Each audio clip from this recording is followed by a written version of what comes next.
My name is Valerie Hart, and I am 65 years old. I spent most of my life working as a senior claims investigator in a small insurance office where quiet details mattered more than loud declarations. Maybe that is why silence has always been my sharpest instrument. Before anything else, let me invite you to follow this channel, because what happened to me could happen to any parent who trusts too much, hopes too long, and waits for a child to turn back before it is too late.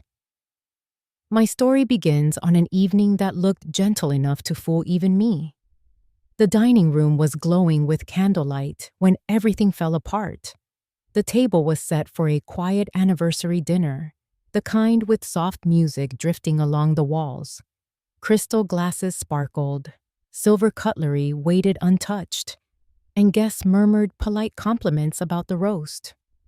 I remember adjusting a napkin near my plate when I felt the weight of my son's stare settle on me like a warning. Evan had been restless all night, tapping his foot, gripping his fork too tightly, glancing at his phone as if it carried instructions from another world. I wanted to believe it was nerves or stress. Something simple, something solvable. I was wrong. When the server placed a fresh pitcher of water on the table, Evan suddenly pushed back his chair with a violent scrape. Conversation stopped. A wine glass toppled and shattered on the floor. He slammed his fist against the table so hard the plates jumped. Then he shouted the words that sliced through the room and through the life I thought I still had with him. "Get out, Mom. This house is mine now." His voice cracked with a fury I had never heard from him, not even as a rebellious teenager. For a moment, no one breathed. Even the candles seemed to tremble. I looked at him, really looked, and what I saw was a stranger wearing the face of the boy I raised. His chest heaved, his smirk wide and triumphant, as if he had cornered me in front of the people who mattered most to him. His wife, Maya, was not at the table, though her absence had been explained earlier.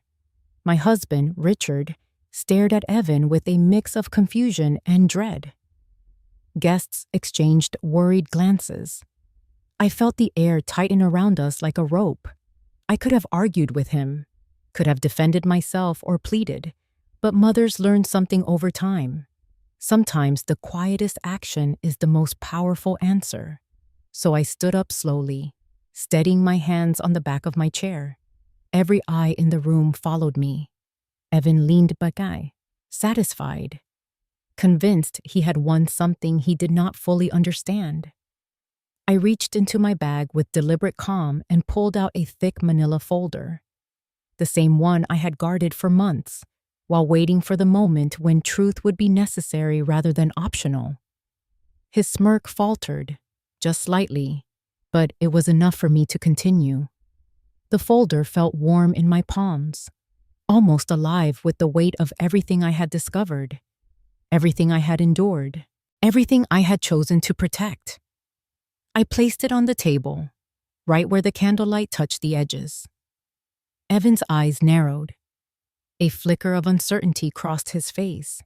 He tried to hold on to the confidence that had filled him moments earlier, but I could see it slipping between his fingers like sand. I did not raise my voice. I did not accuse him. I simply opened the folder and slid the first page toward him. He tried to laugh, but the sound broke off when he began to read. His expression tightened as he scanned the title, then the lines beneath it. The color drained from his cheeks. His smirk vanished entirely. His hand shook just enough to make the paper tremble. Someone gasped behind him. Someone else whispered my name. I did not move. I waited.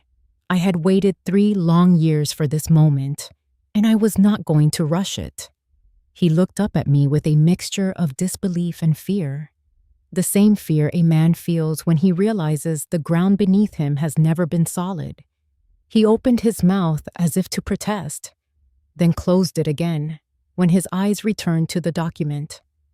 I watched the truth settle into him like ice spreading across a window pane.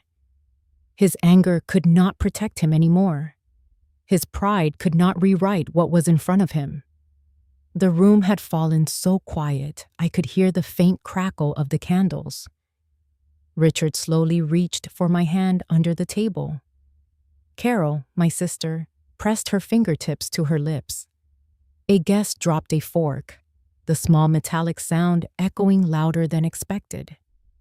Evan stared at the page as though it were rewriting his history, rearranging the future he thought he controlled. He looked smaller somehow, younger, frightened in a way I had never seen. And still, I said nothing. I only held his gaze and let the silence tell him what words could not. I had not come to fight. I had come to end something. And in that frozen moment, with the page trembling in his grasp, I knew he finally understood that the woman standing before him was not the mother he believed he could intimidate. She was someone who had learned the truth one painful piece at a time and had chosen to gather it, protect it, and wait for the one night when everything would reveal itself. That night had come, and nothing he said or did could stop it. I knew the room was holding its breath along with me, waiting to see whether he would rise or collapse, whether the truth would break him or finally force him to face what he had done. Together now. Silence settled over the room like a careful sheet. Hands paused, smiles stalled, and ordinary dinner noises dropped to a hush. I felt that hush as pressure under my ribs. My sister pressed the heel of her palm against her knee twice, the signal we had agreed on years before. She did not meet my eyes. The two presses meant proceed. I did. Evan tried to look casual but landed between anger and disbelief. He had expected spectacle, not calm. Guests made small remarks about the roast and the music, but their eyes kept returning to the folder and to me, waiting for instruction. Richard's hand found mine under the linen and squeezed. He did not speak. His presence was a slow, reliable thing, like a hinge that opens a door. That hinge was being tested in ways I had not imagined when I married him. He had always preferred shelter to strategy. That is why I had become both the shelter and the strategist. Martin Cole watched with the attention of someone who catalogs human behavior. He lifted his glass the smallest fraction and then lowered it, as if measuring what the room could bear. A few people shifted on their chairs. Servers moved in the background, efficient and discreet. Maya was not at the table in that instant. She returned a moment later and sat near the children without meeting Evan. I had arranged that because scenes work better when choreographed. A fork clinked. The ordinary sound cut through the tension and reminded me that life keeps making noise, even when the worst occurs. The folder beneath my hand was not a weapon so much as a ledger. It contained dates, small amounts, signatures, routing numbers. It mapped the quiet erosion of trust. I had not wanted to drag this into the light for spectacle. I wanted to end a pattern before it became a disaster. A woman near the windows asked softly if I was all right. I smiled in a practiced way. My composure was not denial. It was proof of years spent preparing and of the knowledge that some actions, once taken, cannot be undone. Evan tried to cover his anger with a joke that failed. The room had shifted loyalties. It had shifted around the facts. People began to lean forward not to attack, but to understand. A neighbor asked about Sunday plans, a polite attempt at normalcy. My sister pressed my knee again, and I felt it as permission to guide the evening into the roles we had quietly assigned. Those roles were simple. Maya would escort the children to the drawing room. A friend would offer to take Evan outside if his agitation rose, and a trusted guest would place a call to someone who needed to know. Relief, oddly, threaded through me as those modest plans settled. The folder felt like an anchor. It was a ledger of choices, not a crown of accusation. Even while I felt relief, I also felt the old ache of disbelief. How many small decisions had added up to this breach? The truth, when compiled, was neat. Dates, amounts, places. It showed what money did when hidden. I put my palm on the folder and felt the paper's slight warmth. I thought about the nights I had spent compiling those pages, the phone calls, the quiet transcriptions, the meetings with a private investigator. I had not done this to humiliate my son. I had done it to protect his children and the house that should shelter them, not serve as collateral. That distinction mattered to me. Evan's shoulders slumped in a way they had not before. He looked smaller. The color had left his face. He skimmed the document as if the lines might rearrange themselves into mercy. Mercy did not live in those pages. Those pages contained accounting and choices and the result of repeated poor decisions. If he wanted to change, he could begin elsewhere. Tonight was not the night for that. My sister's fingers pressed again against my knee, a quiet insistence. I rose the smallest degree, an unspoken cue that the evening would continue in its new shape. Maya stood, gathered the children, and led them away with a calm voice. People murmured and shifted into small groups that resembled plans. The folder stayed on the table like a low altar of facts. I kept my hand near it, not to clutch, but to anchor. I watched the children for a moment, two small heads near the window, unaware of the papers now between them and a future others assumed was secure. Matthew fidgeted. Emma hummed. The sight of them both calmed and sharpened me. Protectiveness is simple arithmetic. Subtract risk, preserve shelter. That calculation had driven the actions I took these months. Martin's eyes met mine briefly, then slid away. The look of someone who knows when private lives become public consequence. Guests who had been casual earlier now held themselves with different attention. They noticed details that once seemed too small to matter. Community keeps its own account. And tonight, those small accounts began to be tallied. There was mercy in the evening's choreography, arranging who would move and when spared a scene and kept the children out of the center of adult collapse. It was practical kindness, not theatrical forgiveness. I felt relief that the plan worked, but relief was not triumph. This was stewardship. The folder beneath my palm was not meant to destroy a son, but to secure a home for those who would need it most. Truly certain. I remember the day everything began to shift. I had made a pot of chicken soup early that morning, the same recipe Evan loved when he was small. I carried it in a glass container wrapped in a towel to keep it warm, hoping the familiar gesture might soften whatever distance had grown between us. Parents cling to small rituals when larger truths begin to feel uncertain. I parked in front of his house and walked up the steps slowly, telling myself he would be glad to see me. Hope can be stubborn even when the facts are not. I rang the doorbell and waited. No answer. I knocked lightly and still nothing. Then I heard his voice inside, low and urgent. The kind of tone someone uses when they are trying to convince another person they have things under control. I took a step back so the sound would carry more clearly. He said he needed cash by that night. He said he had already made promises. He said no one ever checked on him, least of all his parents. Each sentence tightened something inside me. The container shifted in my hands as if reacting to the words. The phone call ended abruptly. Footsteps moved toward the door. I straightened my shoulders and prepared a smile. Evan opened the door halfway, blocking the view inside. His face carried a strained brightness, the practiced expression of someone trying to hide fatigue or fear. I lifted the soup slightly. He barely glanced at it. He said he was busy and would eat it later. His tone was polite but hollow, and his eyes flickered past me toward the driveway as if expecting someone else to arrive. He allowed me in for only a moment, long enough to place the soup on the counter. The kitchen was neat, but the neatness felt rehearsed. Papers lay stacked in uneven piles on the table. A jacket was tossed across the back of a chair. On the far side of the room, I noticed a glossy flyer from a casino peeking out from under a stack of envelopes.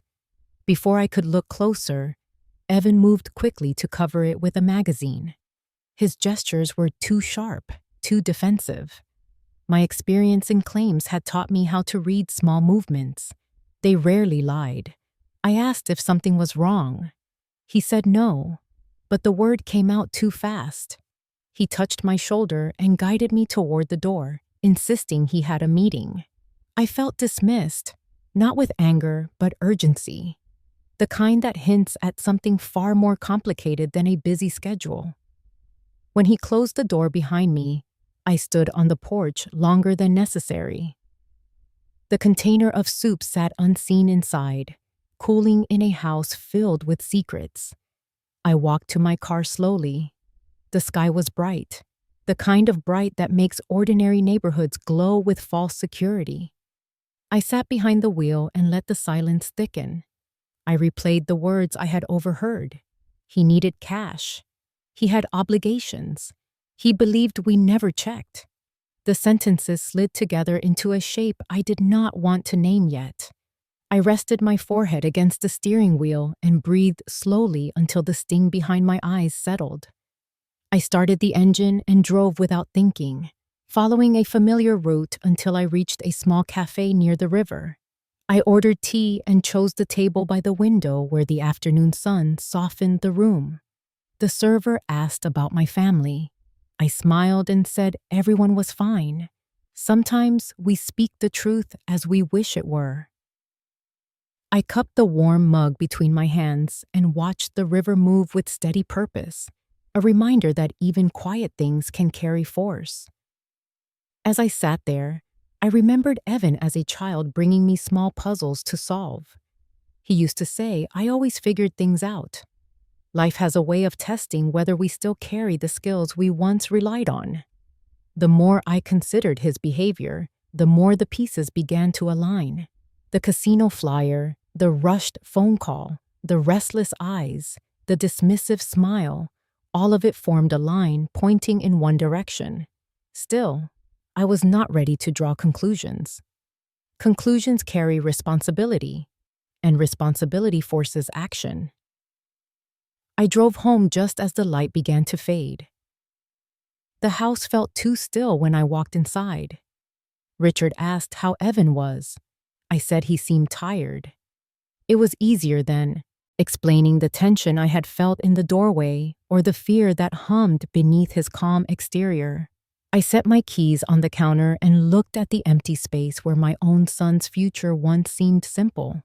Something had shifted, and I could not unhear what I had heard.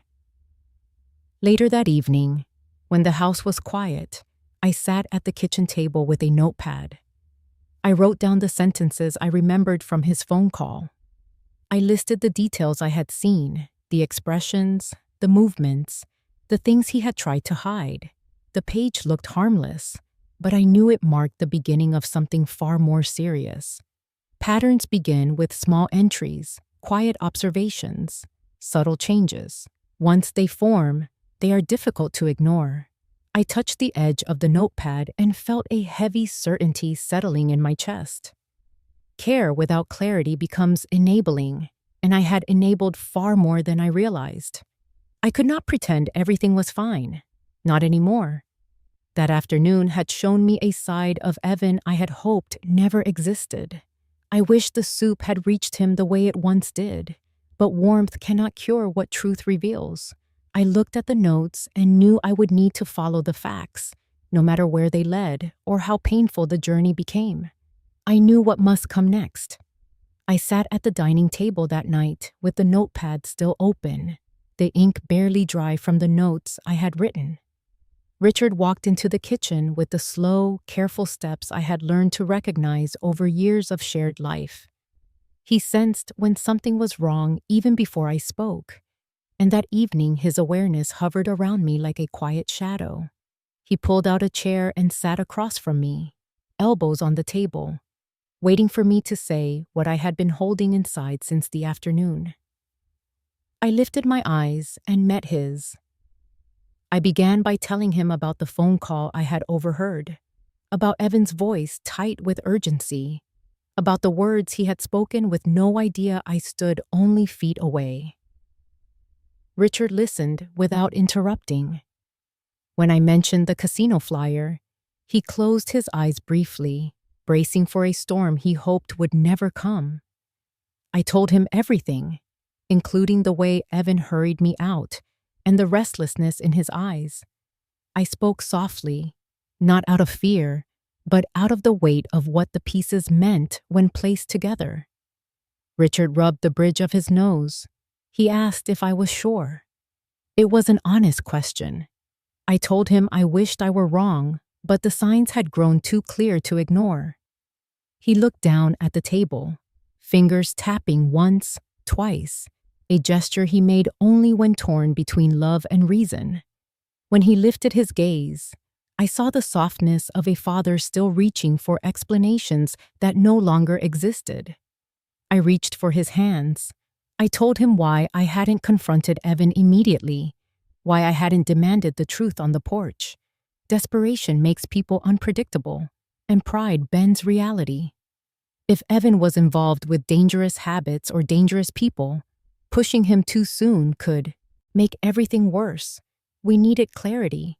We needed a pattern, not a single incident. One moment could be denied. A pattern could not. Richard squeezed my fingers. He asked why I had written notes at all. I told him I felt something shifting in our son, something beyond stress. I had seen that same shift in people I investigated over the years. When someone begins to hide their life, they rearrange the edges of their world. Evan had begun to rearrange his, and we had to understand why before we were pulled into the consequences. He stood and walked to the window, looking out at the yard where the children often played. When he turned back, denial had faded, replaced by quiet acceptance.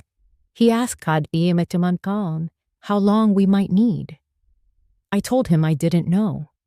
Evidence grows at its own pace, and some truths require patience to become undeniable.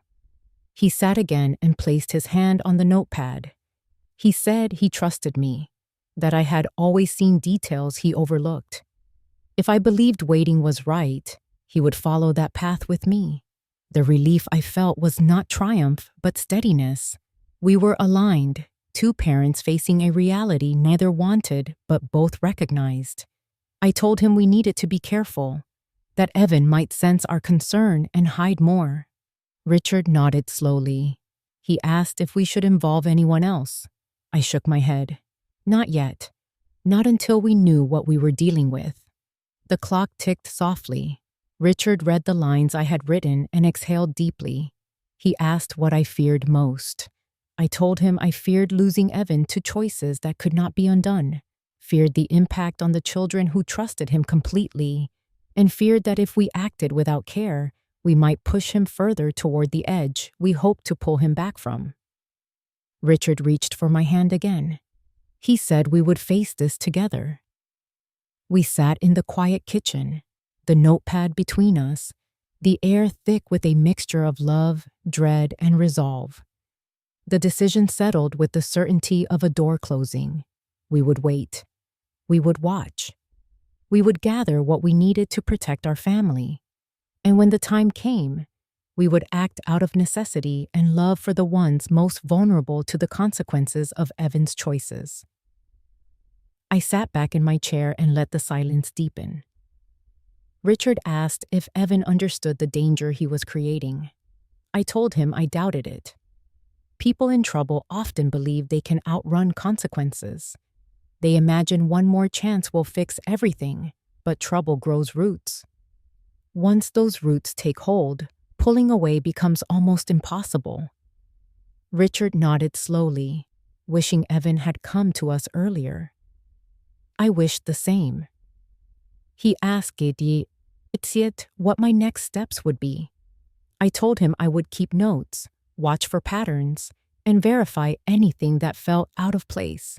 Preparation was the only protection we had. He rested a hand on my shoulder and said he hoped we were wrong. I wished our worry could dissolve that easily, but knowing and hoping rarely align. When he walked down the hall, I stayed at the table a moment longer, studying the notepad as if it held instructions for the future. The house felt too still. I closed the notepad and held it against my chest, understanding that this was only the beginning. The road ahead would test every part of us. Even with fear pressing against my ribs, a quiet resolve settled in. Watching would be difficult, but acting too soon would be worse. Some truths require patience, some require courage, and some require both. I stood and walked to the sink, letting the cool water run over my hands as if it could steady the questions circling my mind. The window above the basin showed darkness outside, but I felt the weight of the coming days gathering like distant weather we could not avoid. I breathed once, preparing myself. I woke before sunrise the next morning, the house still quiet, the air carrying the calm that comes before a long and necessary undertaking. I sat at the kitchen table with a cup of coffee, watching the sky lighten through the blinds. My decision had settled during the night like sediment in water. I would learn everything I needed to know without accusation, without panic, without provoking the kind of reaction that could send Evan further into the shadows. Knowledge would be my anchor. Patience would be my ally. I opened my laptop and began with the simplest step, pulling old bank statements from the files I kept for our household. Years of managing paperwork had trained me to read numbers the way some people read faces. I traced deposits, withdrawals, transfers, and balances, noting anything that felt out of rhythm. Patterns appear quietly at first. As the hours passed, the lines deepened. I logged into the state's corporate registry website, typing with slow precision. Companies that want to hide their intentions often pick names that sound vague. When the list loaded, I scanned each entry carefully. One in particular drew my focus: Sunset Solutions. It meant nothing on its own, but the timing of its registration, the address tied to a rented mailbox, and the absence of real activity made it stand out. I wrote the name down. Next came routing numbers. I searched through our joint accounts and through statements Evan once asked me to help organize years earlier. One number appeared more often than expected, tied to withdrawals with no clear purpose. I copied it and cross-referenced it with every document I had. The picture forming was not dramatic. It was steady and troubling. I printed the first batch of pages, the warm paper sliding from the machine with a scent that reminded me of long nights in the office. The sound of the printer comforted me. It meant progress and clarity. By mid-morning, the dining table was covered in documents, each page marked with notes. Richard stepped into the room and paused. I told him he did not need to help unless he wanted to. He nodded and brought me fresh coffee. His presence was enough. He did not ask questions that would slow me down. He simply watched. I moved on to phone records. Evan had once shared access to his family plan during a period when he needed help managing expenses. I doubted he remembered. The data revealed calls made late at night to numbers I did not recognize. I followed each one, tracing area codes, searching directories, matching times to bank activity. When numbers aligned with transactions, I circled them. The more I uncovered, the more a calm determination settled into me, not anger, a clarity shaped by necessity. I pieced together a timeline: transfers, withdrawals, calls, the movement of money. Sunset Solutions appeared again, tied to an $18,500 withdrawal. I printed that statement and placed it on the left side of the table, creating a stack labeled "clearly intentional." I leaned back and exhaled slowly. A part of me had hoped to find nothing, to discover my suspicions had been misplaced. But truth rises even when we wish it would stay buried. Around noon, I stepped outside for a moment of air. The street was calm. A few birds hopped along the grass. Normalcy framed the world, but inside I felt the gravity of what I was building. When I returned, the documents waited like quiet witnesses. I resumed searching.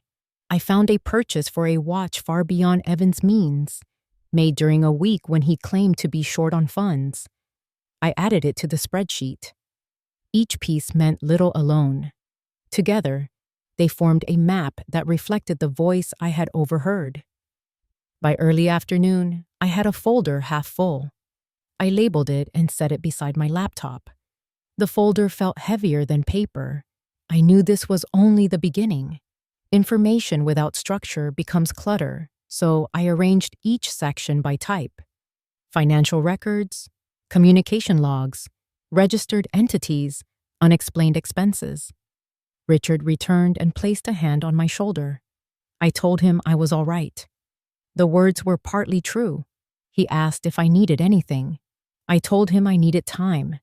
He kissed the top of my head and stepped away. I gathered the documents into a neat stack and slid them into a new folder. The quiet satisfaction that came with the first solid lead felt bittersweet. This was not the kind of accomplishment any parent desires, yet progress meant protection. Protection was the duty I could not abandon. I stood at the table for a moment, surveying the rows of pages. The facts were beginning to speak. I was beginning to listen in a new way. The work ahead would be long, but I no longer feared the path. Every page printed, every number traced, every detail confirmed brought me closer to understanding the truth and to shielding the people who depended on me. I walked to the sink and washed my hands, letting the cool water run over my fingers as if it could steady the mix of sorrow and resolve forming inside me. I dried them slowly, listening to the quiet hum of the refrigerator and the wall clock. Ordinary sounds, yet they felt like markers of a life that no longer fit neatly into its old shape. I returned to the table and placed my palm on the new folder, feeling its weight settle through the surface. I understood that from this point forward, every step I took would matter. There would be no room for hesitation, no space for wishful thinking.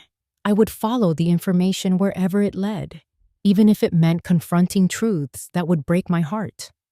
I turned off the kitchen light, carrying the folder with me, knowing the path ahead required strength I had not expected to need again.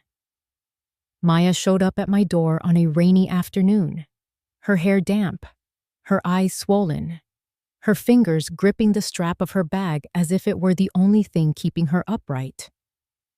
I had been sorting the folder from the previous night, preparing to organize the next round of documents, when I heard the knock.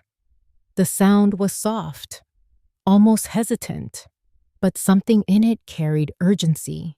I opened the door and saw the look that tells a story before a single word is spoken. She stepped inside without waiting for an invitation, her breath trembling. I guided her to the couch, unsure whether she could sit without collapsing. She tried to speak, but her voice cracked. She covered her face with her hands and whispered that she was sorry. Sorry for disturbing me. Sorry for arriving unannounced. Sorry for everything she had allowed herself to believe. I told her she never needed permission to come here. She shook her head, tears slipping through her fingers. It took several long moments before she found enough steadiness to speak in full sentences. She said Evan had taken out a second mortgage. She said her signature was on the document, but she had never signed anything. She said she had confronted him, and he told her she had forgotten, that she was tired that day, that she always mixed things up. The way she repeated his words told me how deeply they had cut. Gaslighting does not bruise the skin, but it bruises the mind. She said she had wanted to believe him. She had needed to believe him. That is how people survive in homes where the truth becomes a shifting thing. She reached into her bag and pulled out a folder, thinner than mine, but heavy in its own way. Inside were credit card statements, each one showing balances that did not make sense. She told me he had opened accounts in her name. She had discovered them only when collectors began calling. She tried to show Evan the statements. He told her she was imagining things or confusing older charges with new ones. He told her she was being dramatic. She believed him at first because love has a way of accepting explanations that logic would reject. Eventually, the evidence grew too large to ignore. I placed my hand over hers. She flinched at first, then relaxed. I asked her how long this had been happening. She said a year, maybe longer. She wasn't sure anymore. That uncertainty frightened her more than the debt. She said she felt like she had been living in fog. She said she did not know what was real. I listened without interrupting, letting her release everything she had been holding inside. Sometimes silence is the most merciful container. When she finished, she looked at me with eyes full of exhaustion and fear. She asked if I believed her. The question itself revealed the damage. I told her I believed every word.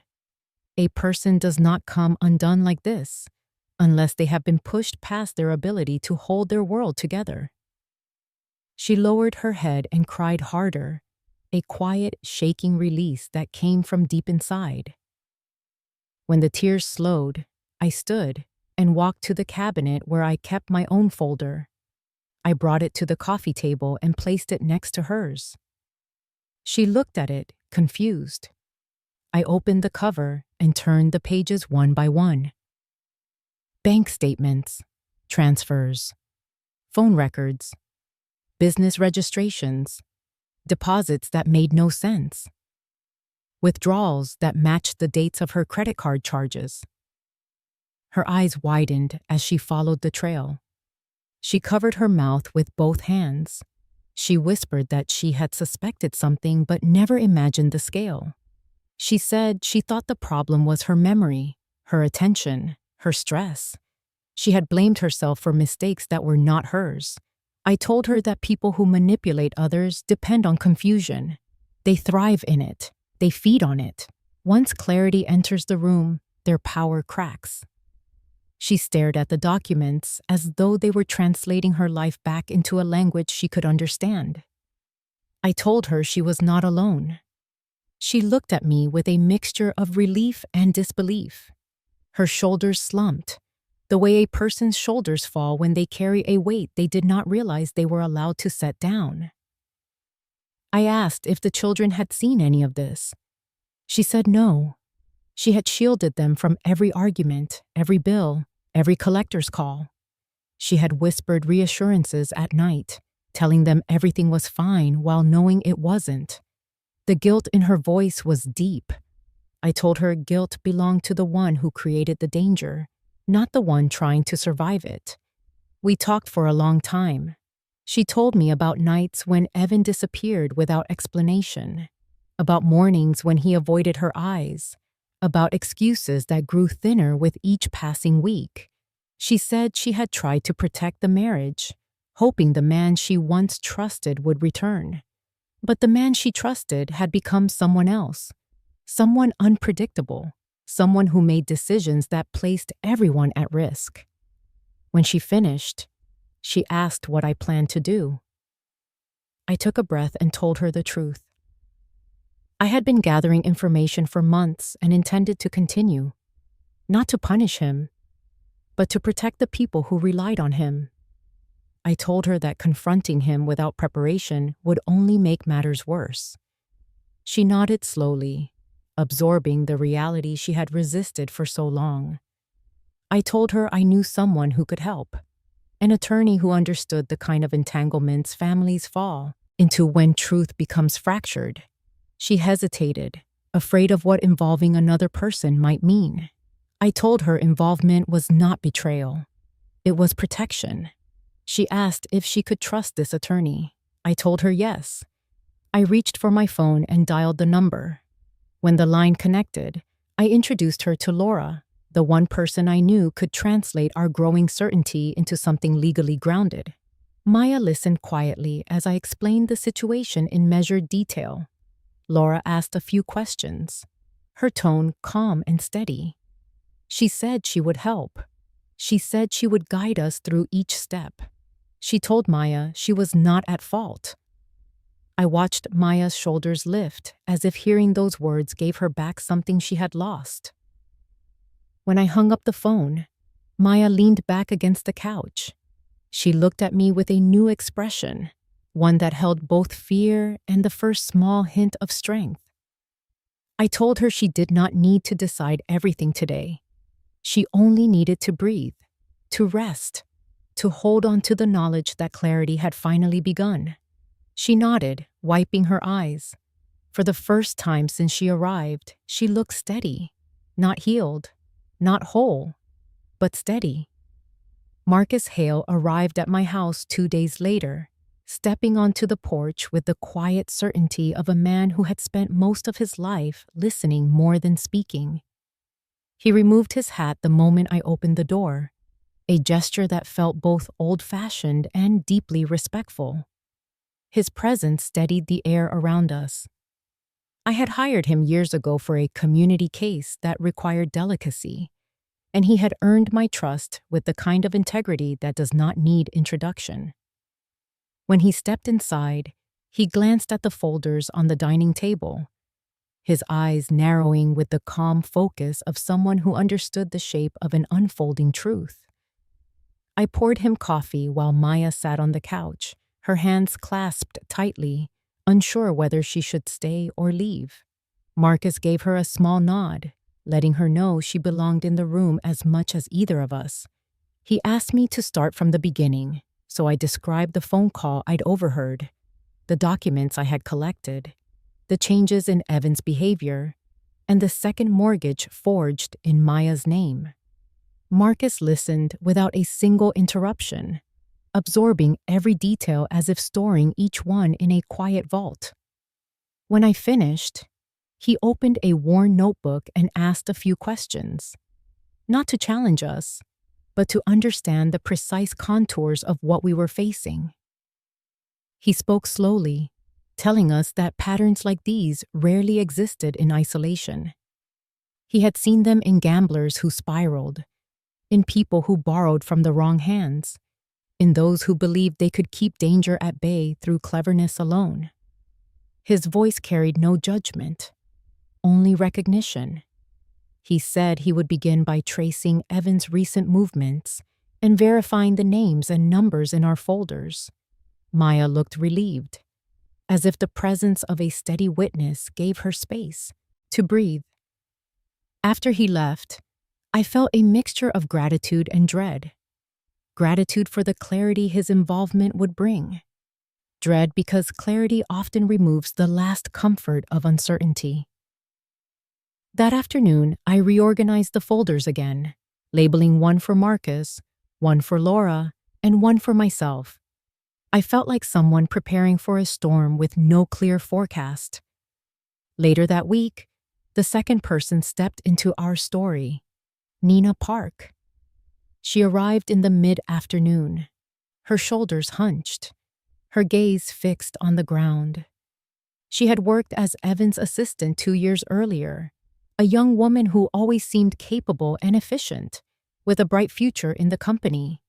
I had watched her once at a holiday event, balancing schedules with calm precision. Seeing her now, diminished and unsteady, told me more than words could. She said she wasn't sure she should be here. I told her she could take her time. She stood in the doorway as though afraid the house might reject her. Then she inhaled shakily and stepped inside. Her voice trembled when she said her conscience had kept her awake for nights. She said she had helped Evan adjust an invoice once, then twice, then more times than she dared admit. She said she had believed his explanations, that it was temporary, that he would repay the amounts, that the changes were harmless. She said she knew now they were not harmless at all. I asked her why she came. She said my name had always meant honesty to her. She said she had seen me treat everyone in the company with fairness, even when tension ran high. She said she couldn't watch things fall apart without offering what she knew. Then she reached into her bag with trembling hands and took out a small flash drive. She said it held copies of altered invoices, the ones she had been instructed to edit late at night. Some matched dates in my folder. Some matched dates in Maya's. A few belonged to accounts neither of us had discovered yet. When I placed my hand on her arm, she flinched, then relaxed. She whispered that she was sorry. I told her guilt was the first step toward restitution, and that courage often arrives looking frightened. She gave a small, broken laugh. She said she had been afraid Evan would retaliate if she spoke. I told her she had done the right thing. She closed her eyes in relief, her shoulders lowering by inches as the burden began to shift. Shortly after Nina left, the third person appeared at our back door, Ben Reyes, our gardener. Ben had been with our family for almost 15 years, a man who carried an uncomplicated honesty in everything he did. He apologized for arriving unannounced. Then he said he had overheard Evan arguing with someone behind the garage late at night, weeks before the second mortgage appeared.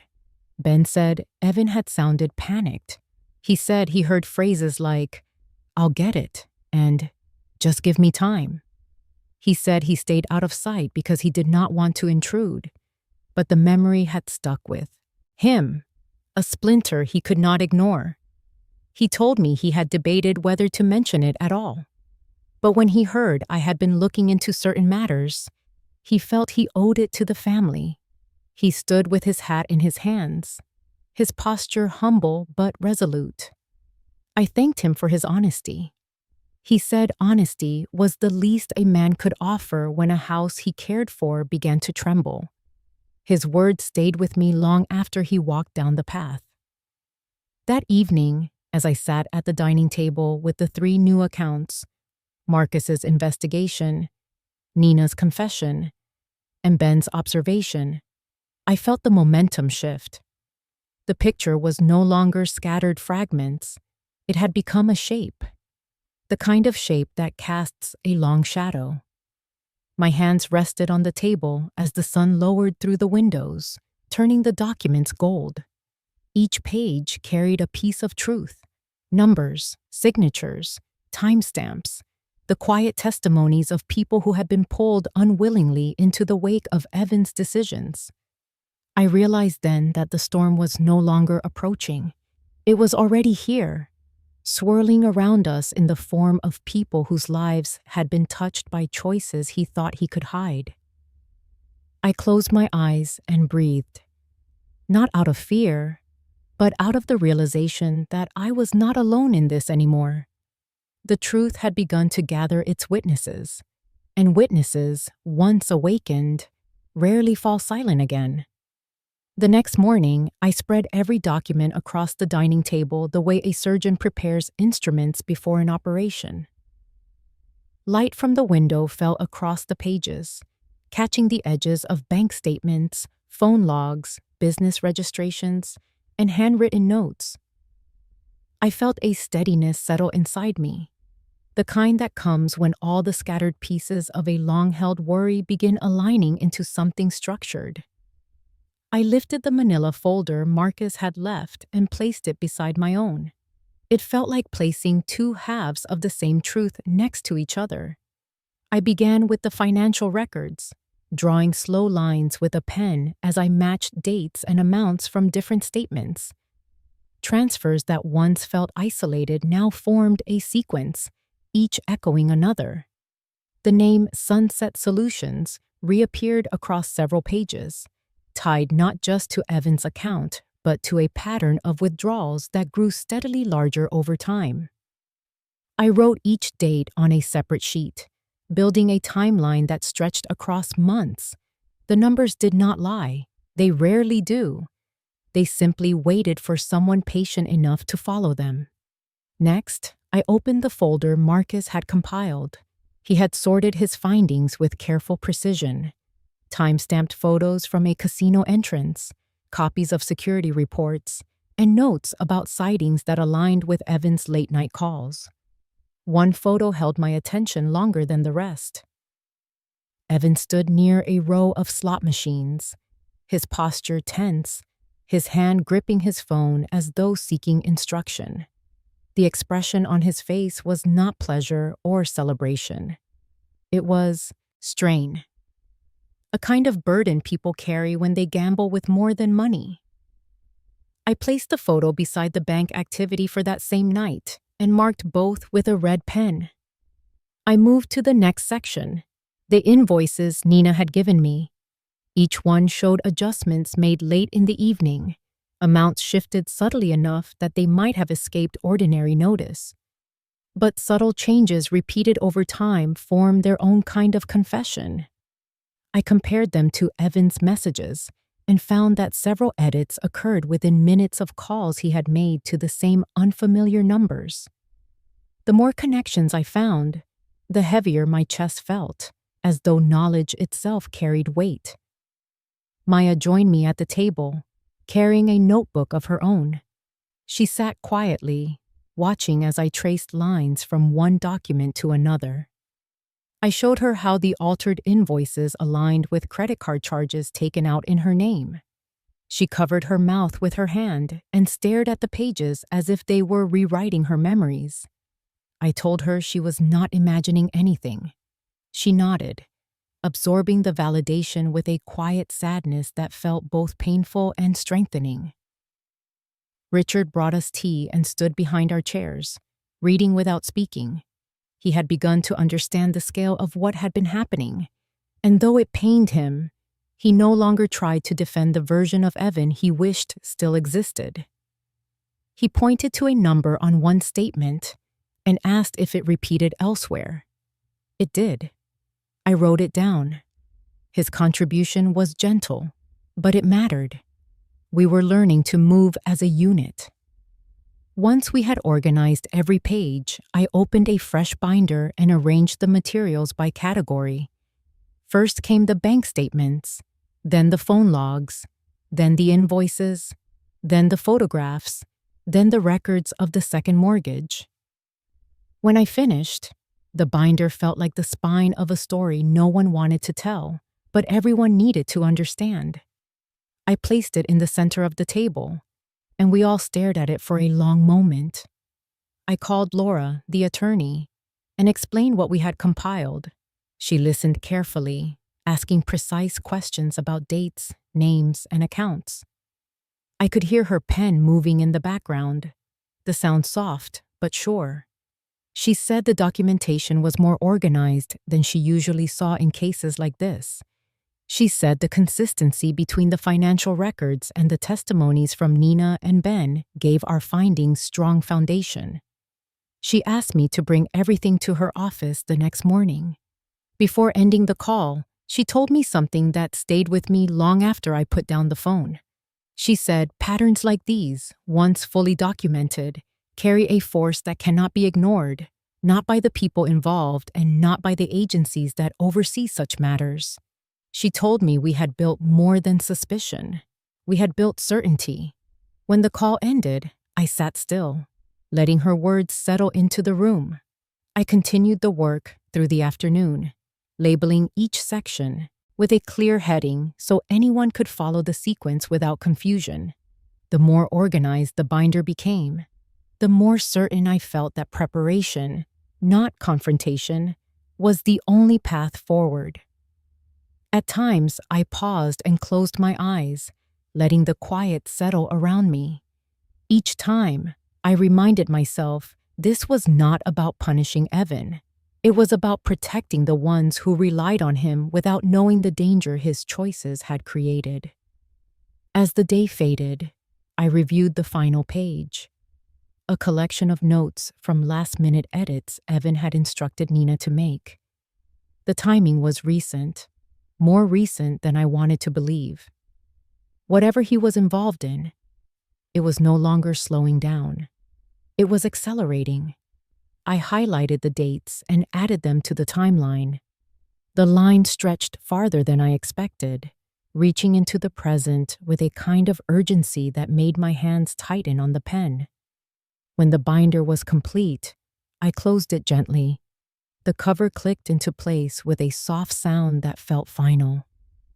Maya sat quietly beside me, holding her own folder with both hands. Richard stood at the edge of the room, watching the two of us, his expression heavy but resolute. The house felt different now, less like a home, and more like a quiet command center, a place where truth had taken root. I carried the binder to the shelf where the earlier folders rested and placed it on top. For a moment, I rested my palm on the cover. The room around me was quiet, but the silence no longer felt soft. It felt deliberate, shaped by the work we had done and the direction it now pointed us toward. I looked at Maya, then at Richard. Their eyes held the same understanding mine did. The evidence no longer formed questions. It formed an answer. And that answer would take us into a new phase, one where preparation would no longer be enough. We would have to act. In the days that followed, the binder sat on the dining table like a quiet prophecy.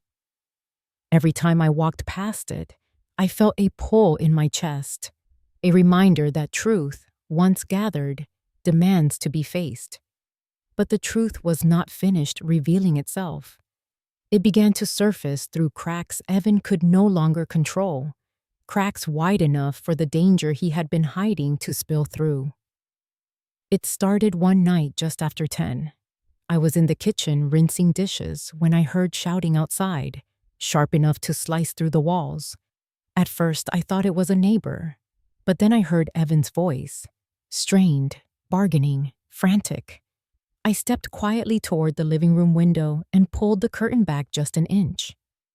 Evan stood in the driveway under the street lamp, shoulders tight, hands moving in quick, panicked gestures. Two men faced him, their posture hard, their expressions unreadable. One stood with arms crossed, the other leaning slightly forward as if delivering terms no one could mistake. I couldn't hear the full conversation, but I caught enough. Evan said he just needed more time. He said he had money coming. He said he was working on something. His voice cracked when he said he would handle it. One of the men stepped closer, close enough that Evan flinched. Then they walked away, leaving him standing there alone in the cold wash of the streetlight, looking smaller than I had ever seen him. He pressed both hands against his face and let out a sound that didn't reach the house but carried through the air like a wound. When he finally drove off, I stayed by the window long after his headlights disappeared. Pain and fear battled inside me, but I held on to the knowledge that looking away now would serve no one, least of all the children he was responsible for. I turned off the kitchen light and sat at the table, breathing in the heavy silence. There is a moment in every difficult journey when the heart breaks fully but resolves anyway. That night was mine. The next afternoon, Marcus came by to drop off a new set of photos. Without me saying a word, he asked if I was all right. I told him what I had seen. He nodded with the understanding of someone who had witnessed too many people reach the edge of their own choices. He said, collectors rarely made personal visits unless desperation had crossed a certain line. I asked how much danger Evan might be in. Marcus answered carefully, enough to be worried, enough not to ignore. When he left, I felt the house shift again, as though the walls themselves understood the gravity of where this path was leading. I sat down with the binder and added another section, incidents observed. Writing those words steadied me more than I expected. The unraveling continued in small but undeniable ways. Maya told me Evan had been sleeping on the couch. refusing to answer simple questions, snapping at her for things she had not done. She said he spent hours on his phone in the garage, pacing, muttering, disappearing for long stretches without explanation. She told me she once found him sitting on the floor near the dryer, staring at nothing, his hands trembling. One evening, she sent me a recording. Her voice had been tired when she asked if it was safe to keep it. I told her to send it anyway. When I pressed play, Evan's voice filled the room, sharp, cutting, shifting blame with practiced ease. He told her she exaggerated everything. He told her she was the one losing control. He told her she was imagining problems that did not exist. I listened to the entire recording twice. It was the kind of conversation that starts quietly and ends with a person doubting the ground beneath their feet. I saved the file, labeled it, and slipped it into the binder. The next part arrived in the form of a text from Marcus. "You should see this." He came that evening with a printed boarding pass, an electronic record he had retrieved legally through one of his contacts. It showed a flight to Toronto scheduled for 2 nights earlier. Evan hadn't taken it. He had canceled hours before departure. The timestamp sat beside the cancellation like a confession. I stared at the page and asked the question I had been avoiding. "Do you think he planned to run?" Marcus didn't answer right away. He looked at the page, then at me, then at the house around us. When he finally spoke, his voice was gentle. "People who feel cornered look for escape. It doesn't mean they'll take it. It just means they're imagining what running might feel like." I sat down slowly. The idea of my son stepping onto a plane, leaving everything, his children, his wife, his home, without a word, hollowed something inside me. I thanked Marcus and placed the boarding pass in the binder, sliding it beneath the section labeled Critical Decisions. Even the paper felt heavy in my hands. The final piece of that week arrived suddenly, almost quietly. Maya stood in my doorway with a solemn expression and handed me a folded sheet of paper. "I found this in his jacket," she said.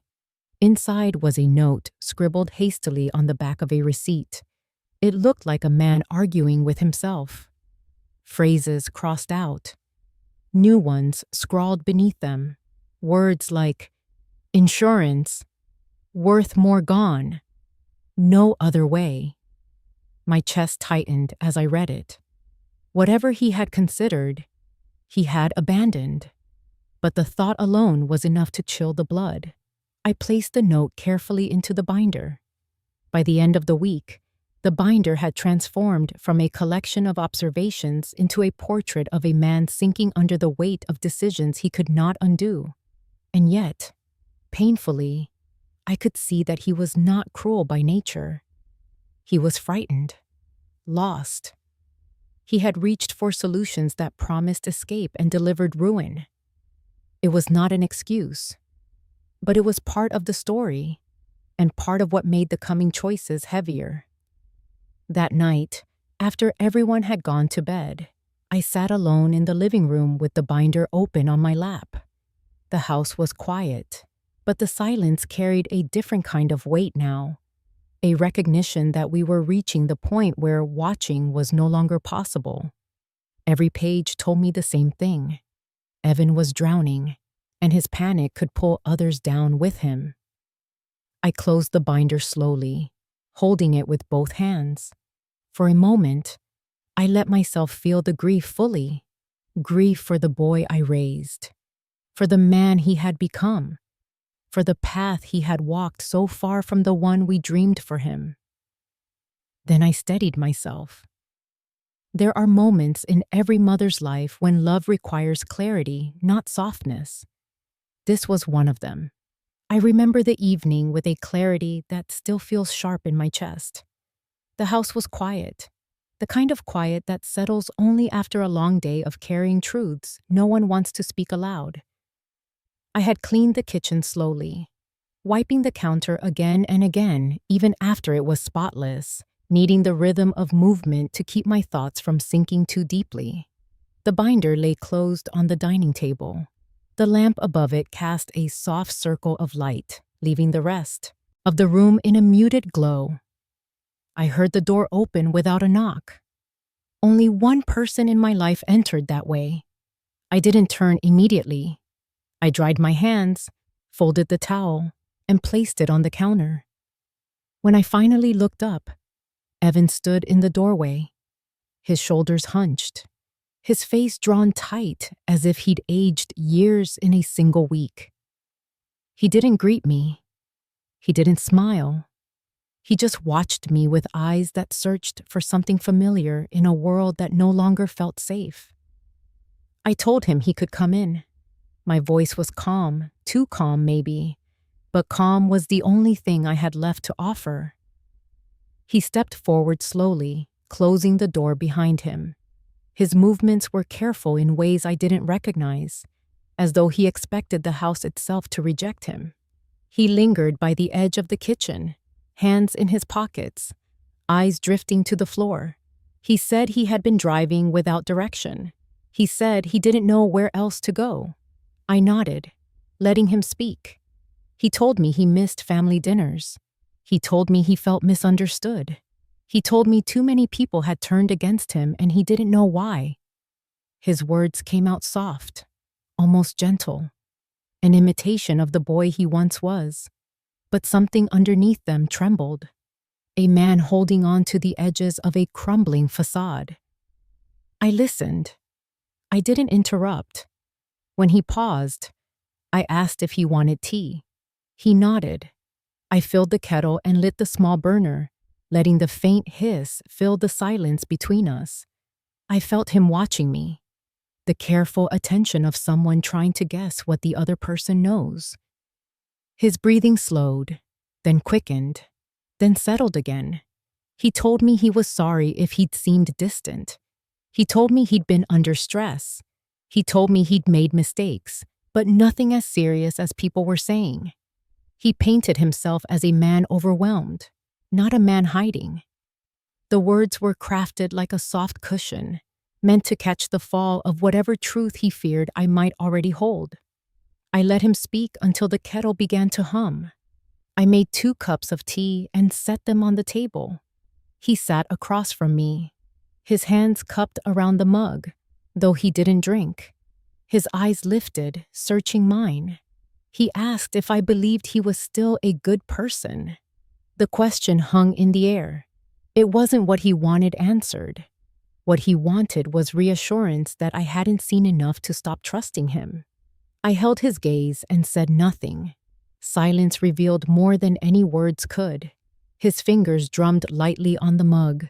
Then his gaze drifted, first to the binder on the table, then to the corner of a manila folder peeking from my bag beside the chair.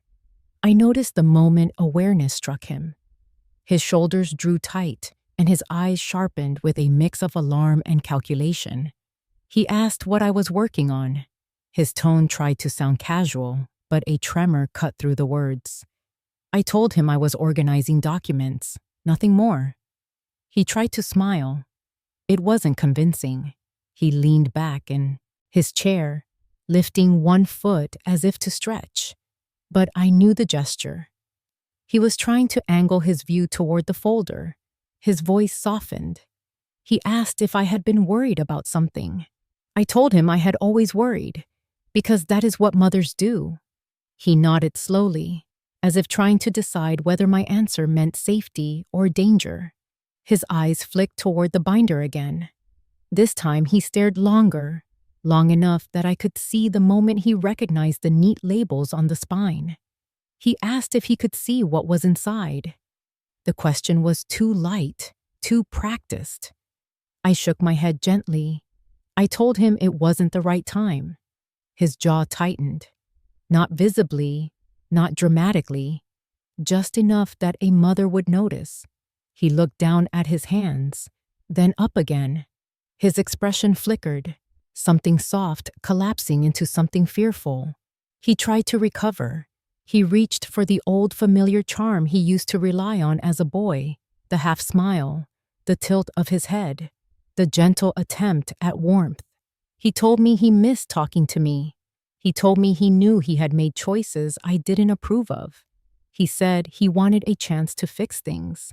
The words were tender on the surface, but underneath them, I felt him reaching for information, probing the edges of what I might know. I did not answer. I let the weight of silence settle between us. He looked down, then up again, searching for something in my expression. The room felt smaller, air denser, time slower. A long moment passed before he reached for his coat. He said he should leave before it got too late. I nodded. There was nothing more to say that night. He stood slowly and looked around the kitchen as though memorizing the room. His eyes landed once more on the manila folder. I watched him swallow, watched the understanding flicker across his face like the first spark of a fire about to grow. He did not ask again. He simply turned toward the door. Before he stepped outside, he paused. He looked back at me, his face caught between fear and hope. He whispered that he loved me. I told him I loved him too. It was the truest thing said that night. When the door closed behind him, the house felt colder. I sat back at the table, staring at the folder he had noticed, the one he now feared. I wrapped my hands around my cooling tea and let the silence speak the truth neither of us had said aloud. He knew something was coming, and I knew we had crossed a threshold we could never return from. I sat alone at the dining table long after midnight, the binder closed in front of me, the manila folder resting beside it like a silent verdict. The lamps were dim, the house quiet, the kind of quiet that lets the truth speak without raising its voice. I had reached the point where watching was not enough. What came next needed clarity, structure, and a kind of strength only years of motherhood had taught me. Love that bends without breaking. Resolve that holds steady even when the heart trembles. I opened the folder and spread the pages across the table, preparing to take the step I had been moving toward for months. For weeks, I had been weighing the same question. How do you keep a home safe when the danger lives inside your own child? The answer was never punishment. It was prevention, protection, a future for the people who had no hand in the decisions threatening to unravel their lives. I looked at photos of Matthew and Emma pinned to a small corkboard near the corner of the room, their innocent smiles holding the kind of trust only children can carry. They were the ones who needed shielding now. They were the ones who would inherit the consequences if their father's choices continued to spiral. I rested my hand on the table beside the folder and felt a slow, heavy certainty settle into me. Weeks earlier, during a particularly sleepless night, I had asked Laura whether the house could be secured in a way that kept it out of Evan's reach. She told me there were ways. Quiet, steady, lawful. They required time, discretion, and documentation. Everything I already had. She explained the structure carefully, making sure I understood every step before taking it. The document we discussed would remove the house from the path of any debt, claim, or desperate decision Evan might make. It would place the property in a protective arrangement, one that could not be revoked, reversed, or rewritten by anyone, including me. I would sign it not as punishment, but as responsibility. I waited weeks, then months, making sure every detail aligned before I moved forward. Tonight was the night it all converged. I opened the envelope containing the draft Laura had prepared. The paper was thick and smooth, the ink crisp, the language firm without being cold. My eyes followed the lines: designation of the property, assignment of its purpose, the names of the beneficiaries, not Evan, not Richard, not me. Instead, the names of two children who had no idea how close their home had come to slipping into danger. I ran my fingers over the lines, tracing the words slowly. It felt less like a legal instrument and more like a promise forged from years of watching, worrying, and waiting for the moment when protection needed to be more than intention. Richard came into the room, rubbing his eyes. He paused when he saw the papers spread across the table. He didn't ask what they were.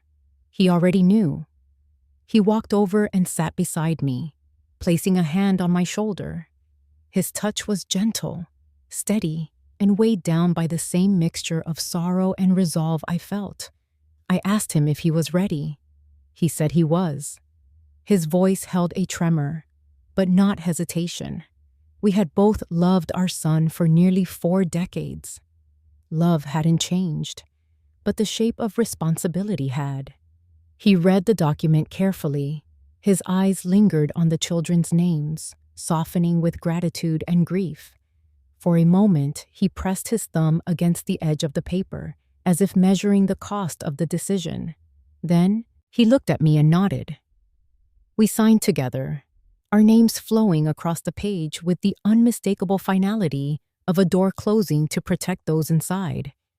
I felt a deep ache rise in my chest, but I did not waver.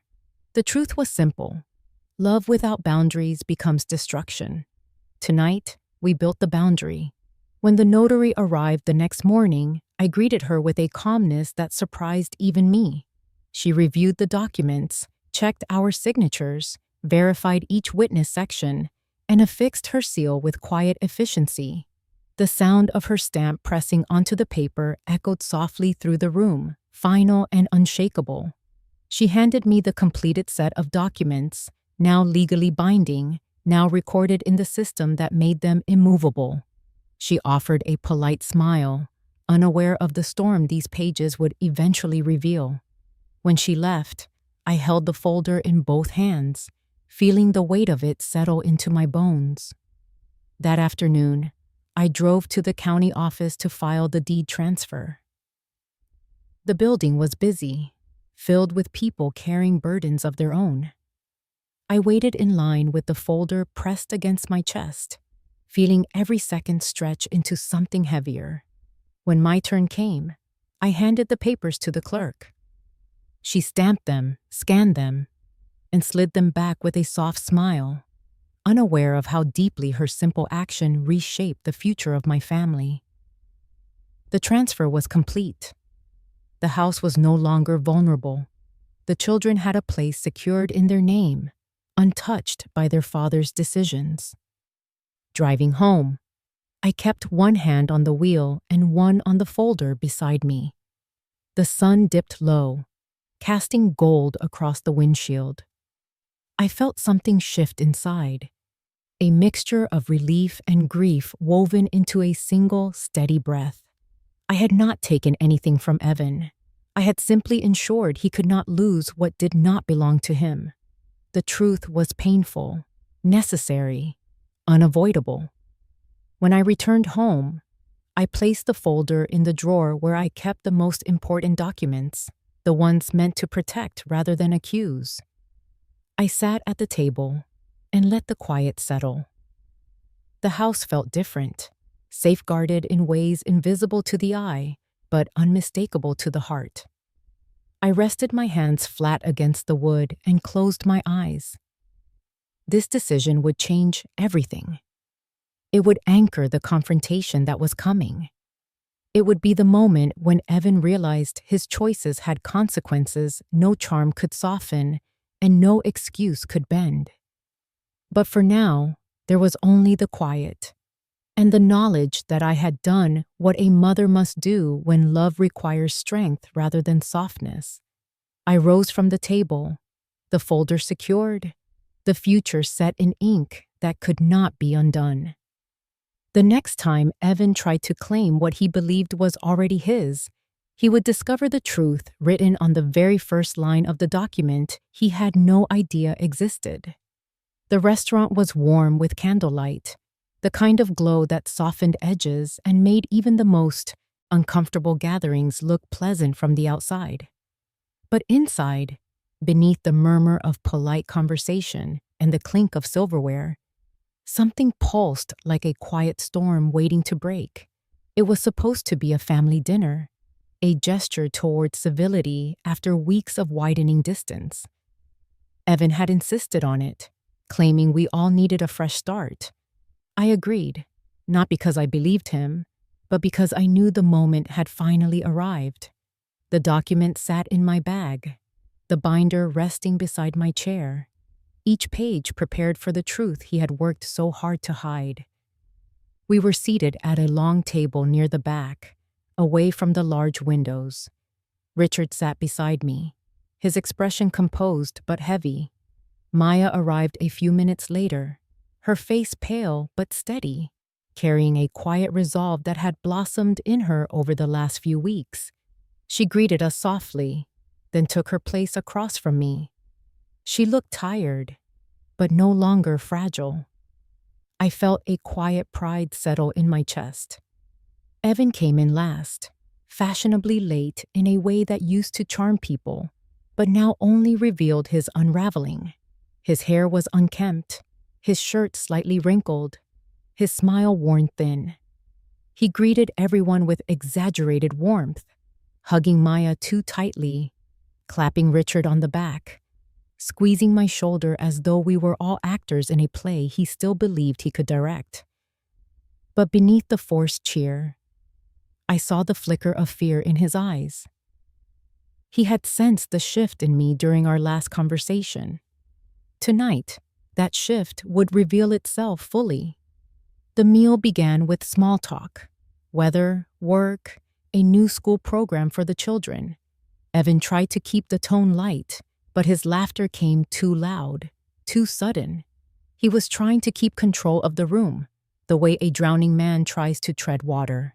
He ordered a bottle of expensive wine, one he claimed was a favorite of his clients. When the waiter poured it, his hand trembled slightly, not enough for others to notice, but enough that my heart tightened. As the plates arrived, Evan launched into a story about a new opportunity, a business contact, a possible investment. The words came fast, layered in charm and confidence, each one revealing the desperation beneath. Maya lowered her eyes, knowing the truth. Richard tightened his grip on his napkin. I listened, letting the performance spill over the table like an overflowing glass.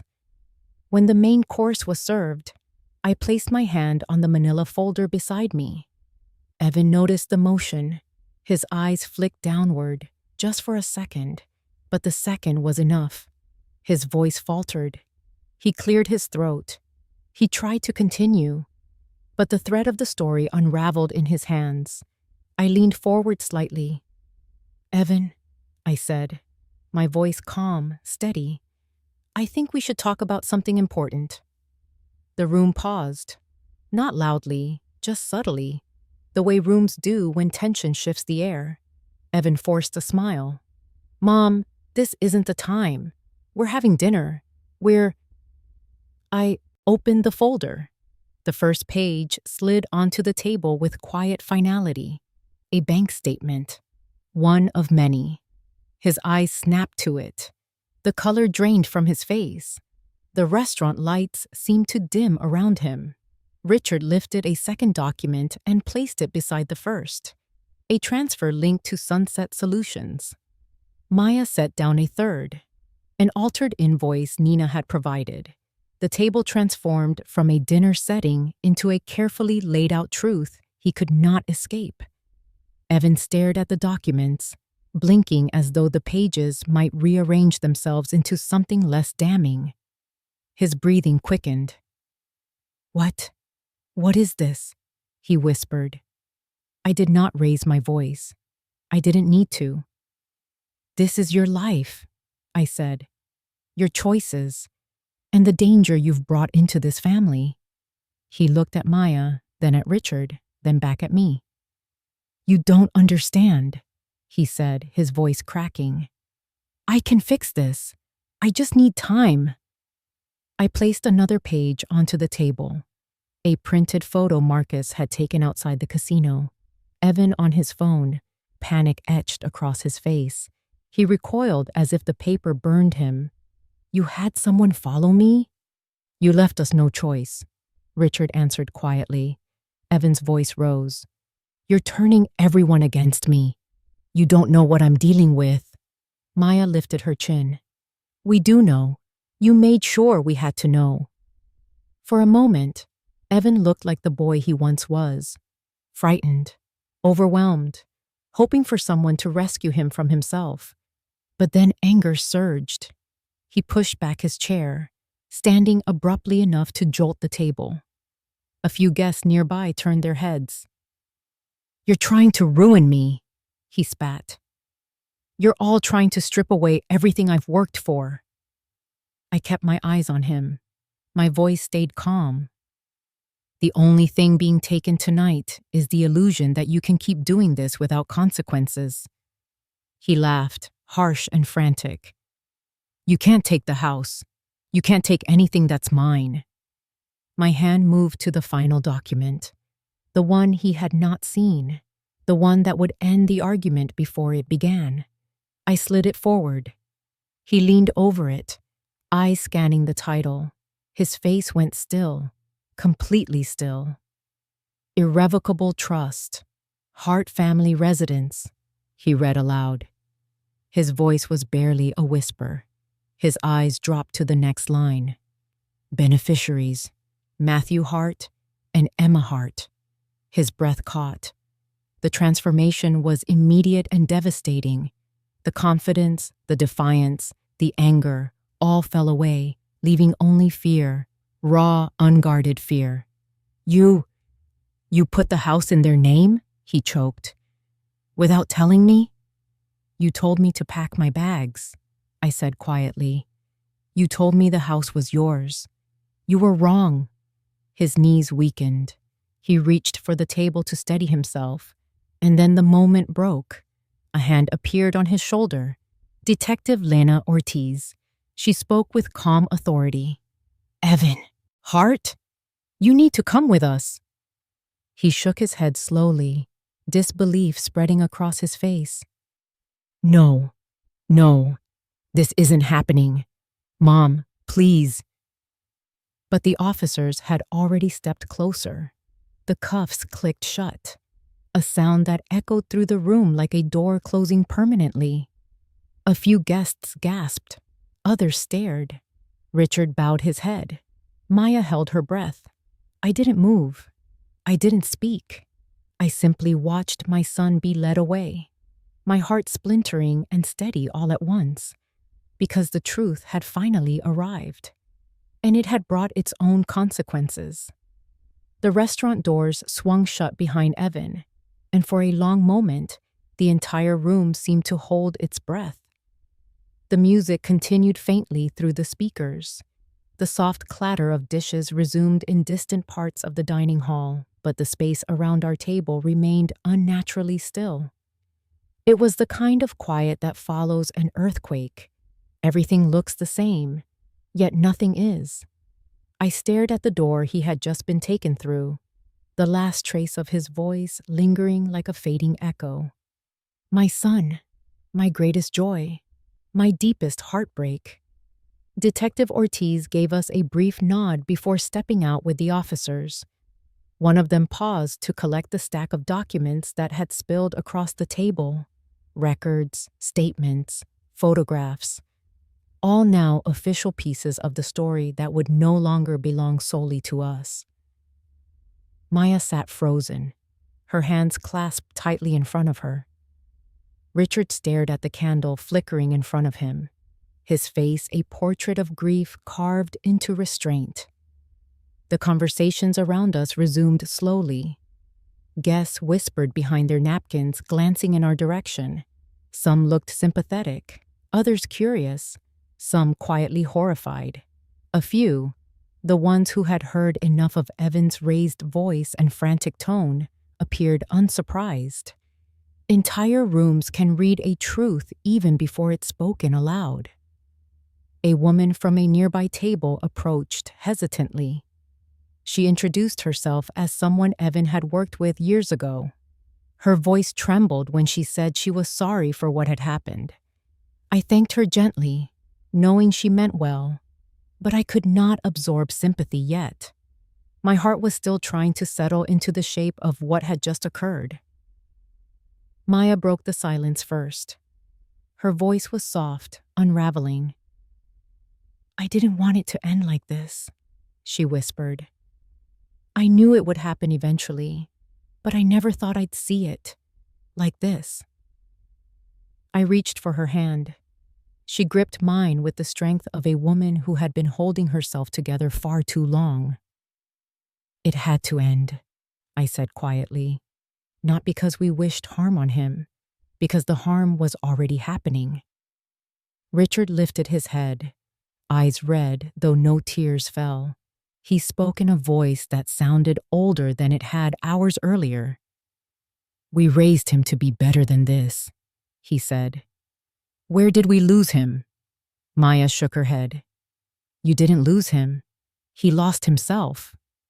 The words settled between us with painful accuracy. Our waiter approached timidly, unsure whether to clear the plates or leave them. I gave him a small nod. He gathered the dishes with quiet efficiency, avoiding our eyes. When he stepped away, I folded the manila folder and slipped it back into my bag. Though the documents inside were no longer just ours, they were evidence now, bound for a courtroom where love and responsibility would be forced to stand on opposite sides. As the room thinned out, a hum of conversation rose from the bar near the front. A few patrons murmured about the arrest. Others asked who Evan was. I heard snippets, words like fraud, officers, family trouble. I wished the floor would swallow the world whole for a moment. But life does not grant such relief. It keeps turning even when you cannot. Then, a sudden disruption. A commotion near the entrance. Chairs scraped, a shout rose, and instinct pulled me from my seat. A man rushed toward the side hallway, 2 officers chasing after him. It took me a heartbeat to understand. Evan had tried to run. He had slipped from the officers during the paperwork process, sprinted through the corridor toward the back exit. But before he reached the door, 2 more officers intercepted him. The struggle was brief, more desperation than defiance. When they brought him back through the hallway, he looked broken, breathless, defeated. His eyes darted around the restaurant, searching for me. When he saw me standing there, he froze. "Mom," he gasped. Not with anger this time, not with arrogance, but with something closer to grief. "Please, don't let them." His plea stopped when Detective Ortiz stepped in front of him. "This isn't your family's decision anymore," she said. "It's the law's." They led him out again, this time with 2 officers on each side. And this time, he didn't try to run. I watched until the doors closed behind him. Only then did I feel Richard's hand on my back, steadying me as my knees weakened. The moment was too heavy for tears. Some grief is too deep for immediate release. It must settle first, like sediment drifting to the bottom of still water. We gathered our belongings quietly. Maya clutched her purse close to her chest, her breaths measured and slow. When we stepped outside, the cool night air wrapped around us like something trying to comfort but not quite succeeding. Police lights flickered across the parking lot, reflecting off windshields and windows, coloring the night in alternating flashes of red and blue. I glanced toward the patrol car where Evan sat in the back seat, his head bowed, his hands cuffed in front of him now. Another small mercy. Despite everything, the sight carved into me with a pain only a mother knows. The pain of loving someone whose choices have made loving them heavy. He looked up as we passed.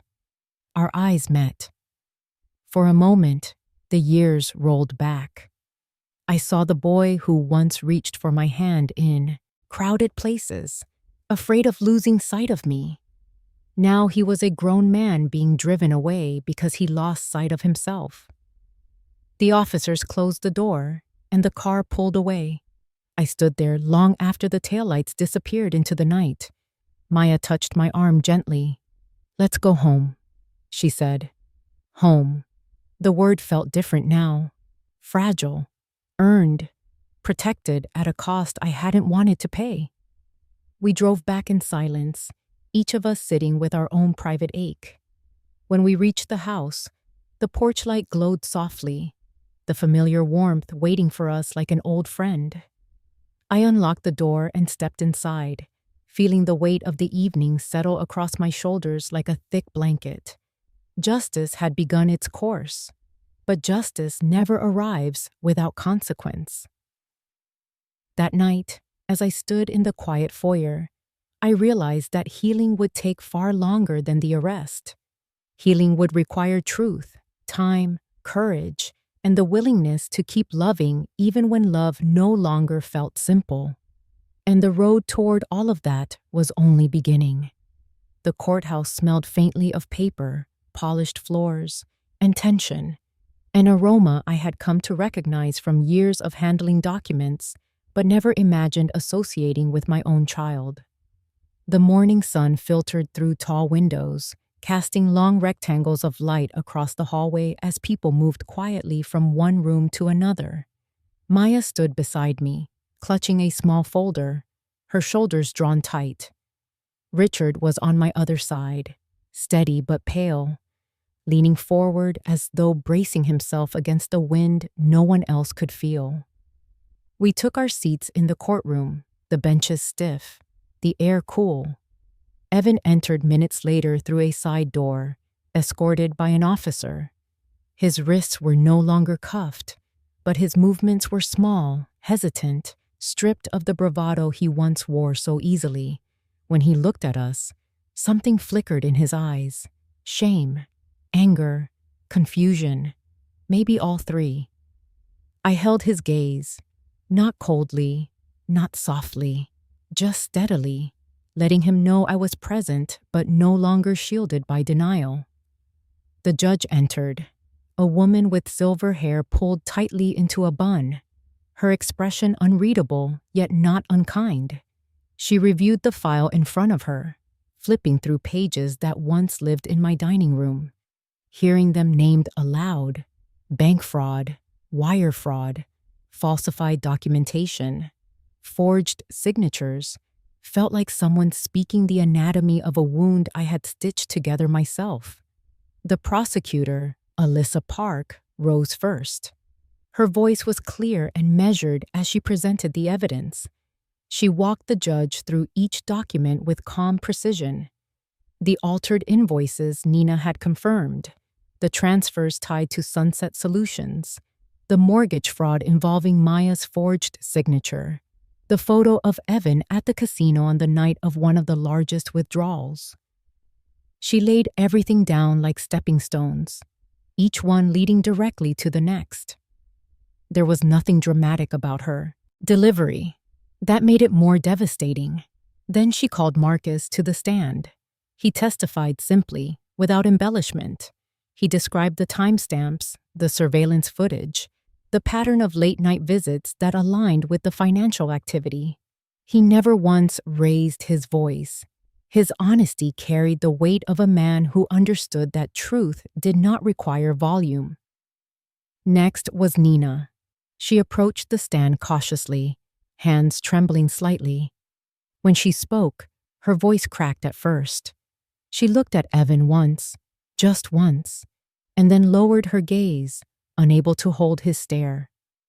She admitted what she had done, the pressure she felt, the fear she carried. She explained how he'd told her it was temporary, harmless, necessary. Her regret filled the quiet space between her sentences.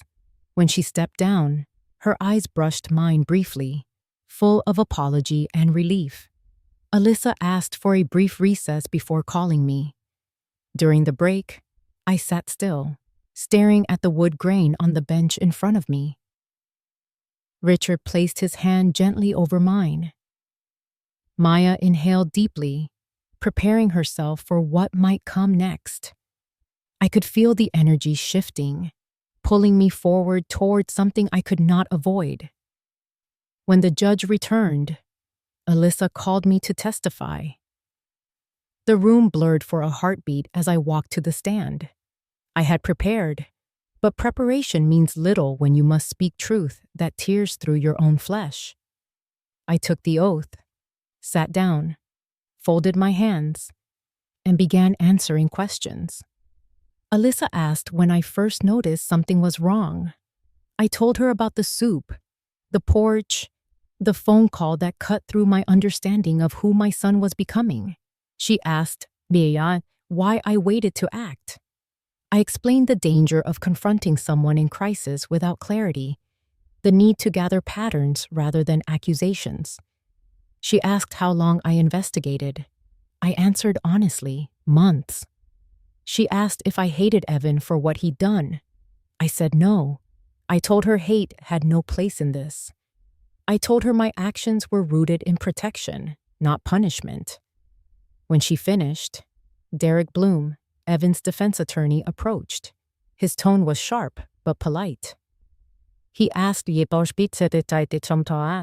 whether my investigation was motivated by anger, whether I had influenced the witnesses, whether I had created a narrative that cast my son unfairly.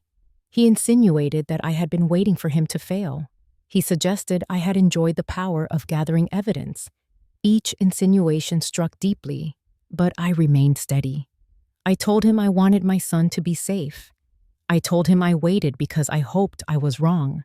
I told him I never wanted any of this. At one point, Evan stirred, as if wanting to speak. Derek gestured for him to remain seated.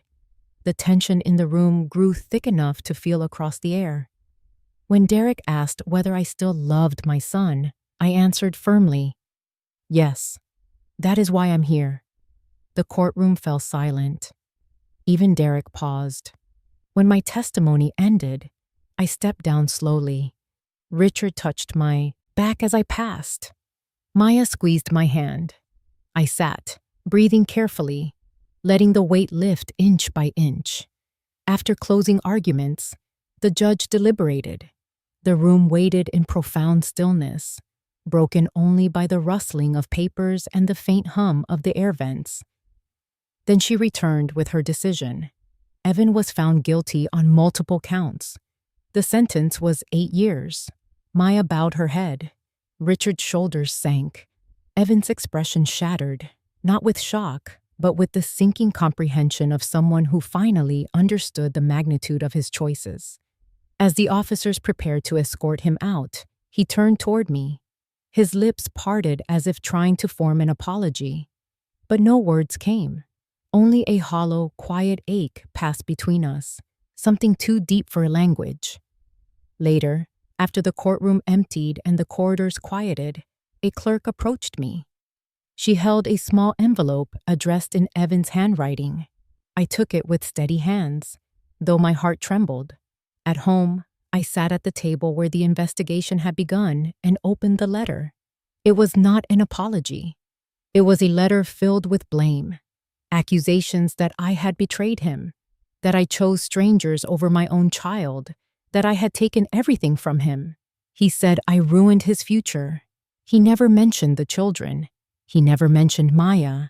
He never mentioned the danger he put us in, just anger, hurt, and a desperate attempt to cling to a version of events where he was the victim. I read it twice. Then I folded it carefully and placed it inside the same manila folder that had held the truth he feared. I felt a single tear slip down my cheek. A tear for the boy he once was, for the man he became, and for the family we were forced to become. I let it fall freely onto the table, not from regret. There was no regret in the truth. The tear fell from grief, pure and simple. I closed the folder slowly, knowing the next chapter would not be about evidence or confrontation. It would be about recovery. The house was quiet the morning after the sentencing, the kind of quiet that settles into the walls after months of turmoil. I sat at the kitchen table with a cup of warm tea, letting the steam rise into the soft light that filtered through the window. For the first time in a long while, the silence didn't feel heavy. It felt like a beginning, fragile, tentative, but real. The binder was no longer on the table.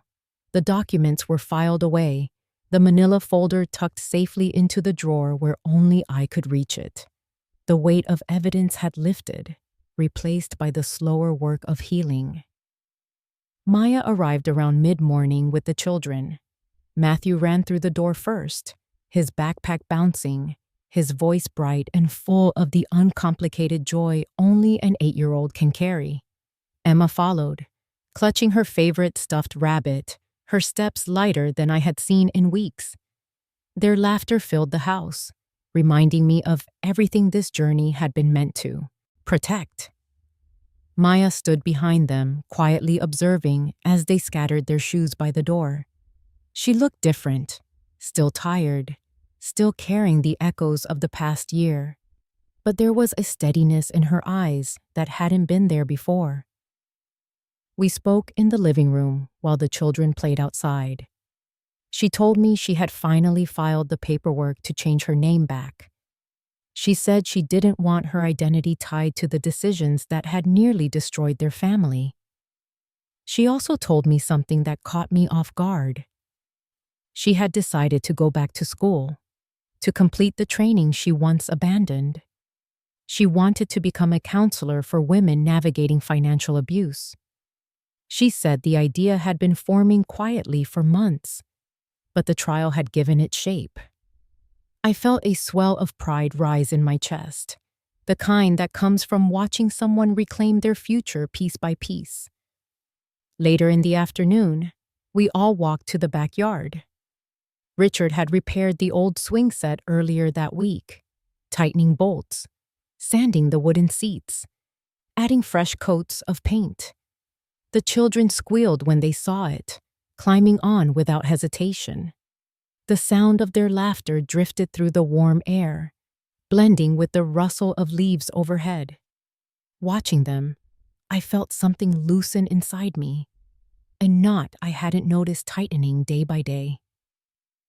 While they played, I sat on the porch, flipping through a small collection of documents I had prepared in recent days. Not legal papers, not statements or recordings. These were plans for the company. Gus had agreed to take over the leadership role, and Richard and I had mapped out a slow, steady recovery plan, one that would shield the employees from the fallout and give the business a chance to stand again on stable ground. For the first time in months, the future of the company felt like something we could rebuild instead of something we were trying to keep from collapsing. In the early evening, after Maya took the children home, I gathered a few things for her: a stack of documents she might need, a set of keys for emergencies, and something else, something small, but meaningful. I wrote out the recipe for the chicken soup Evan loved as a child, the same soup that had marked the beginning of my journey into the truth. I placed the recipe on top of the pile, folded neatly, the paper still warm from my hands. The soup had been a symbol of comfort, discovery, and heartbreak. Now I hoped it would become a symbol of healing. I set the items near the front door, ready for her to take the next morning. When the sun dipped low, painting the yard in amber light, I walked back outside. The swing set swayed gently in the breeze, empty now, but holding the faint echo of children's laughter. I touched one of the wooden seats, feeling the smooth surface under my fingertips. This was why everything had to happen the way it did, for the safety of those who had no say, for the future that needed protection long before anyone realized it was in danger. Later that night, when the house settled into calm again, I returned to the kitchen and opened the drawer where the manila folder rested. I didn't open it. I only placed my hand on the cover. It no longer felt like a weapon or a shield. It felt like a chapter that had closed. A painful chapter, yes, but one that led to a safer place for all of us. I carried the folder to the small chest in the hallway closet where we kept items too important to throw away but too heavy to leave in plain sight. I placed it inside, covered it with a soft towel, and closed the lid. Not to forget it, but to let it rest. Some truths must be remembered quietly. As I returned to the living room, I paused by the window. The moon cast a silver glow over the yard, illuminating the swing set, the freshly trimmed grass, the empty garden beds waiting for spring. For the first time in months, the view didn't feel overshadowed by dread. It felt like an invitation to begin again. I sat on the couch, letting the quiet wrap around me. So much had been lost, but so much had been protected. So many wounds remained tender, but healing had begun in the steady, almost imperceptible way healing always begins. I thought of Evan, not with anger, not with blame, but with the complicated love only a mother can hold. Love that sees the truth fully and still hopes for redemption someday. As the night deepened, I closed my eyes and allowed myself one long, steady breath. Then I spoke softly into the room, words meant as much for myself as for the story that had unfolded. I pulled out a document. His smirk vanished. But what I wanted most wasn't his fear. It was their safety. And with that truth spoken aloud, the house finally felt like home again.